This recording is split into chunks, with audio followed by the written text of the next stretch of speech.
Welcome classic rock fans and welcome Patreons. Today I want to talk about The National and specifically look at their album Sleep Well Beast, which came out a few years ago. Those of you who don't know, The National are one of those bands that are a favourite of mine, and this album, High Violet, is, I think, so far their finest album they've ever done. Followed very closely, I have to say, by this one, of course, which was Trouble Will Find Me. They're a band that hail from, I think, Cincinnati originally, but they're based in New York, and many have described them as America's answer to the Smiths. Naturally, they've got that interesting guitar blend with a quite sardonic, morose frontman who's able to wax lyrical on a whole number of themes in a very dry manner. And Mac Berninger is an interesting character, able to talk about his love life and the state of the country in one fell swoop, but he does it with an eloquence and a dark humour. Somebody's written that Berninger writes in jabs and winces of a lonely man drifting through the world, and the lyrics reflect an inner turmoil and the music an almost stately drama.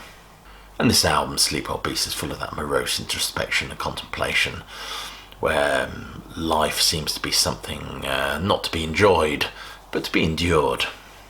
After seeing The National support Neil Young and Crazy Horse, I was struck by this contrast between the band's studio output and their live persona. The music is, certainly the music they make is described as restrained, intimate, controlled, even claustrophobic sometimes, but live it's they can feel like this frantic, almost like a frantic sort of exorcism. One critic has described Mac Berninger as a kind of a yuppie Dionysus sipping red wine while screaming at his audience. And we seem to have two versions of the same man, this rather staid crooner and this wide-eyed Iggy Pop type figure on the stage.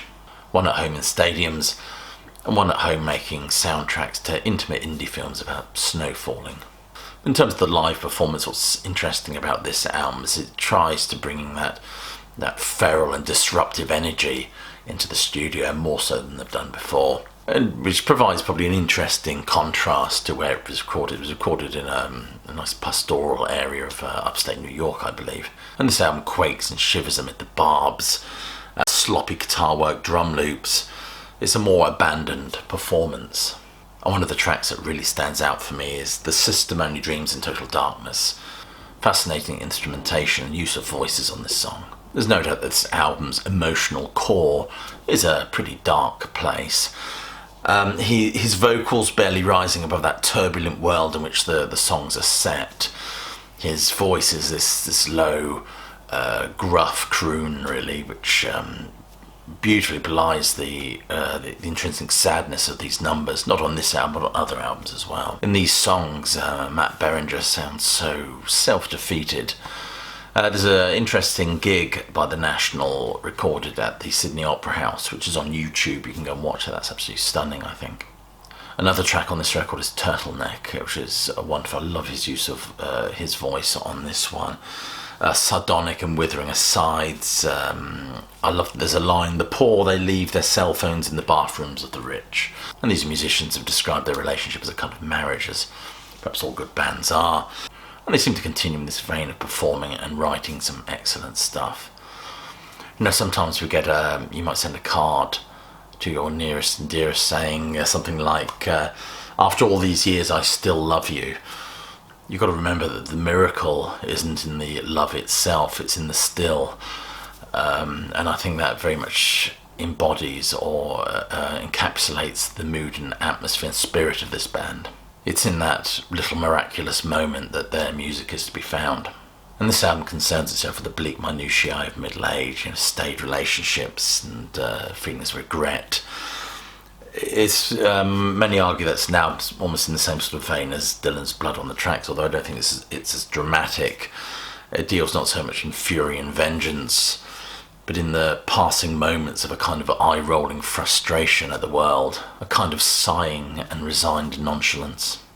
And when there is genuine rage expressed in these songs, it's expressed in such a deadpan way as not to give you a kind of an emotional spike, but just brood and hang there with you for a day or so afterwards in a kind of simmering menace. Wonderful lyrics in songs like Let's Just Get High Enough to See Our Problems in the song Day I Die, one of the highlights of the album. This album is also replete with those faded and evocative images of childhood, your mother's arms, and feelings of warmth now long gone.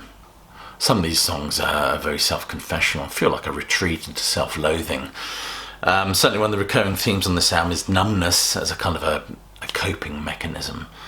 As we're confronted with those, we get these atmospheric ballads, of course, which are rather interesting as well, because they're flecked with this delicate electronica, which not so much on the previous albums, and subtle orchestration.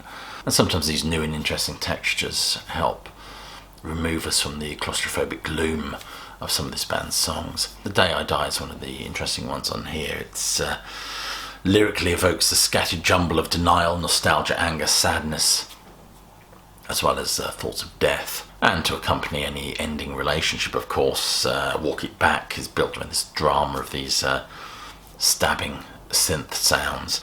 In this album we get to wallow in this lush melancholy, a kind of masculine heartbreak. And, in a world where masculine has now become kind of a dirty word. Anyway, do check out this album. If you are new to the National, I urge you to check out High Violet first. I think that's truly remarkable. I think it's the Boxer. You get this is one of their early albums. You get their take on nationalism in the song "Fake Empire."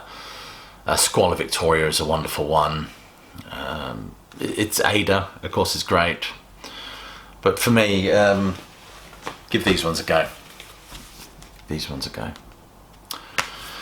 It's kind of interesting that the vibe they have going overall. It's it's a bit like Leonard Cohen meets The Cure sometimes. It's just intriguing. Anyway, thank you so much for watching this. I hope you're all well and staying safe and warm, and thank you all for being Patreons and continue to support my channel. I will leave you by saying stay safe and keep listening.